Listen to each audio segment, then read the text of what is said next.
Can't trust any rappers these days. Unless you remember that it takes a nation of millions to hold us back.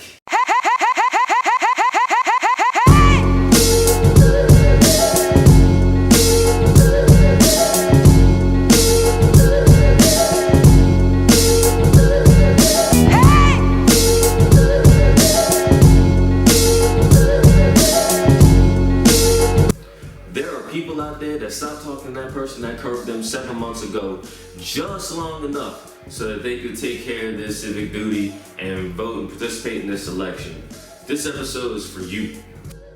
Now, if you were like me and you voted in person, you probably felt at some point like you were taking the pop quiz. Some pop quizzes, there's some easy answers. We know why we're here. We're gonna knock those out real quick, but then there's some questions that made it feel like, all right, this is an open book. It's an open book quiz, Let me get my browser out and let me see who the internet was like cool with for this particular measure, I need to feel better about this choice that I'm about to make. Then there was some where it was like, oh, we gotta pick a board of trustees candidate. I must have missed that class. I must have came late that day. You just dart throwing at that point. And I know a lot of people are going to doom scroll and they're going to watch with dread and anxiety on TV. And this nation grades on a curve. It just happens that the curve is the Electoral College. So we're gonna see what happens. I recently stopped a campaign where I ran for 135 days in a row, 168 miles. And instead of me describing it, maybe I should just have the retirement press conference for that. This is me announcing that I'm washed. I'm done. I try to run around the neighborhood, I try to do push-ups, and I try to do sit-ups, and I try to increase my vertical leap, and I did some squats, and I didn't do jack. I'm washed. I was washed when I was doing it, but I'm even more washed now that it's over. I was so washed that I would be done running and shower wouldn't even turn on. They say, nah, you washed enough. I was so washed that instead of people cheering me on, people would actually bring their own bushes and jump out and scare me. That's how I knew I was done. I was so washed that people would go online and they said that they were inspired to be like me, and then they went and did absolutely nothing. So I wasn't meeting my required benchmarks of inspiration. I was so washed that if I wanted people to see a live stream of me running, I would have to open the Citizen app. I'm so washed, I would run through the basketball court and it was 9 people and they needed one more, and they just let me keep going. And that's how I knew I was done. I'm so washed, Forrest Gump hit me and was like, saying what a movement looked like. And that's how I knew I was done. Today's guest on Press Conference from Philadelphia, Sterling Duns. I feel like you don't need an introduction, Dwight, except that, I've known you for Dwight Dunston for 10 years, and then you had to let people know you were Sterling Duns.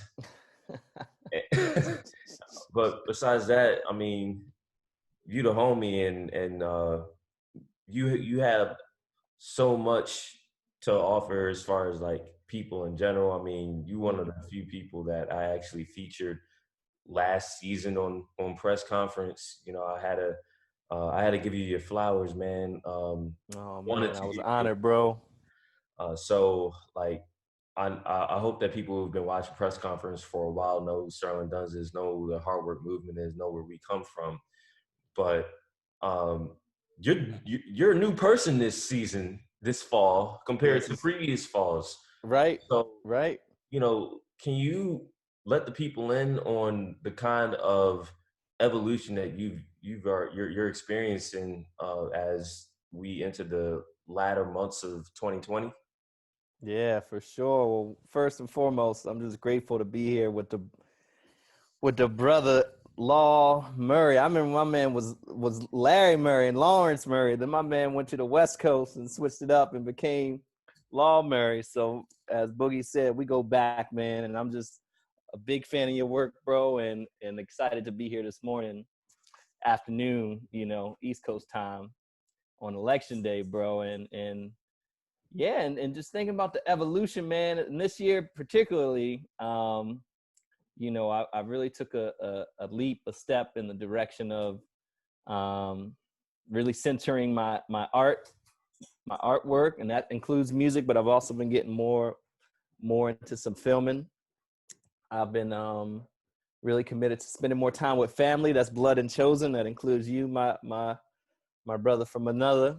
And then just really thinking about what healing and centering my body's healing looks like. So that's been the evolution. I've been in education, working with young folks, working in a school setting for almost a decade before then, and also doing some facilitating conversations about race and racism and racial justice, and really thinking about how we step into our superpowers, sidestep or overstep any oppressions or any tricks laid out for us by society or by one another or by our own minds, bro. I gotta shout out my man James So Soon Gant in New York. He sent me these new threads that I'm wearing on election day. Hate has been canceled. I don't know if you could see it, Boogie, but I was just thinking, bro, Hey, that's I really can see it. It looks really great. it's really a tip I've been on, man. Really been the tip I've been on. I don't want to cancel human beings, I don't want to cancel individuals. Sometimes we definitely get confused about our own brilliance or the brilliance of another. But really what I want to work on, bro, I've been working on is canceling hate, bro, and oppression and anything that gets in the way of us really being our full authentic selves, bro. You co-led a training with George Lakey in Choose Democracy about what to do if there's a coup, for instance. And can you just walk me through what it was like to even get into a space where you wanted to lead a training on one of the craziest possible outcomes that could conclude from this day's results? Whoo.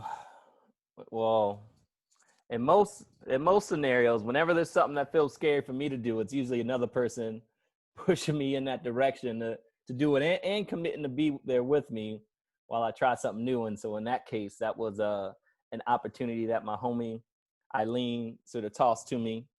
I stepped into, and Eileen and I have had some adventures, different kinds of adventures in nonviolent direct action spaces and movement spaces. So I trust her a lot. So she had this opportunity, and bro, I wasn't really, man, that's a freaky scenario for me to even consider, think about, or really strategize around. And so but I really believe that we can't heal what we can't feel, to keep it all the way real. Still had to drop some bars. And so, yeah, bro, it's just, I really have been, I appreciate your reflections back, bro. I've really been thinking about like, what are I think not being able to really feel into the anxiety or the grief or the anger or the rage or the sadness or the joy or the jubilation or the, any sort of spectrum of feelings, to not be able to do that, like really we limit ourselves from some important information, right, that our bodies are telling us. It limit us from really being able to empathize with other folks, right? It's just like really hard. There's enough research and enough brilliant people out there who talk about like what do you do when you feel like a big range of feelings, and that's not only limited to like things like grief or rage, which you were we did this masculinity project, and we did a whole thing about like there's a lot that Black folks can be rageful about and angry about, and a lot to have grief around these last 9 months, 8 months. And so I really was like, how do I support my people, my community, even people I don't know, to really, really feel all of what they're feeling, knowing for me that it's in that feeling that we actually get to do some really, really deep healing. And so the choose democracy thing, I have a lot of anxiety, still do, around thinking about the election and all those things. And I was like, if I can be in a space where I can not only really feel into what's coming up for me, but support other people to feel, but also to remember they're not alone, they're connected, they have community, they have practices and, rituals already, most likely in their own life, that support them to feel grounded. Bro, if I can just remind them of that, and then I think, there's no doubt that we can get through anything, as people, as humans, as, communities. And so that's really why I took that job to lead that workshop, which had, the 2 nights I led it was, I think, 500 and 600 people respectively, but it got up to 2,000 people, I think, was the maximum. So I was about to make a point on that. Like, you've hosted forums and for people where there's only a handful of folk, and it's incredibly homogenous. They all look alike. They're all the same gender. And then the other side of the spectrum, I mean, yeah, we're talking about hundreds and thousands of people who were being brought on by you, seeing what you were presenting. Mm-hmm. It was an honor, bro. It was an honor. And honestly, like, all the opportunities that I have, they all help sharpen me for each of those different experiences, whether it's me, you, and the brother Smooth in the room, or it's like, I don't know who's in the room. I couldn't even see who was in the room, other than their names in the chat, but I think I'm really just going for connection and supporting people to tap into their full potential, bro. The lead up to this day is basically the end of what the people could do as far as affecting who's going to lead them. But then the work starts no matter who wins for the top office. And obviously, I feel like you've considered the fact that, hey, there's going to be people that need you to lead them through the fact that we need to not even return to the previous normalcy, but to adapt to the fact that, all right, one thing has ended, but a new campaign towards, how to be civil to each other, how to maximize how we're feeling begins. So have you considered that? And what is the thing that you're probably most prepared or most looking forward to as we enter this new phase? Yeah, that's a great question, man. I'm just like,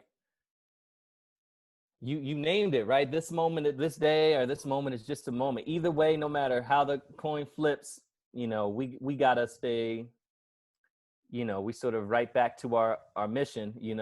Main focus is to remain focused. And it's I had a basketball analogy, like, sort of brewing in my head, but it is like, we sort of practice, like, you don't play up to a moment, or a running metaphor was coming to me. You actually train, like, if you're about to run a 400, Law and I ran track and field and cross country, or you about to run a 400, you about to run a cross country race, you don't train 3.1 miles. You actually train through the length of the event, right? That just gives you more stamina for it. So I know many people, like, there's a lot of energy on this moment, on this race, but many people, many communities have already trained past this, right? Are already organizing and sort of poised to think beyond this, of, like, no matter what happens, like, continuing to, fight for justice, fight for equity. And that's sort of my mentality, is that like I'm ready to run this 400. That's today. And, if I get called to run an 800 tomorrow, luckily I've been trained, I've been doing some training to go beyond what I was preparing for, what that one race was. So, I don't know if that metaphor totally clicked over, bro, but we gotta hit that metaphor, man. Cause it's just like, you don't play, you don't hoop, most Bulls don't play 48 minutes, right? But I bet you LeBron has trained, how many minutes he logged in the playoffs or over his, career, or Jimmy Butler even, You're 17, right? right? You've been doing this for a minute. Doing it for a minute. So we just training beyond the moment for sure. We want our mind, body, spirits to be poised and grounded, and we, rest is going to be important because there is a lot of energy on this day, and then we sort of recalibrate and hit it again tomorrow. I know that time is running short, especially on a day like this, but I can't let you go without letting you give a shout out to either somebody or something as we close out here. Oh man. Whew. There's a lot of people. There's a lot of people. But who am I? Right. There's well, once again, gratitude to you, Boogie. I'm thinking about my dad and my grandparents, and specifically this morning thinking about my grandma Ann. A few days ago was just the 9th anniversary of my dad's passing, so I'm really just thinking about him today and my siblings and fam. My grandma passed a few years ago, but I'm just like channeling their energy and spirit and things qualities I inherited from them, in terms of just like, they were really poised and grounded people who did what needed to be done and knew how to relax and take in their community once they were done doing that, or like really just like rest in community after that as well. And so I'm thinking about them, man. Yeah, I'm gonna just conjure them up, the ancestors, all my loves all across the just like fam, blood and chosen all across the country right now and beyond. Thanks again to Sterling Duns, and next week, Shar King joins press conference. I know a lot of people are upset about daylight savings coming to an end, and all I can say is, hopefully the character of this nation comes through, and it won't be the only thing that comes to an end.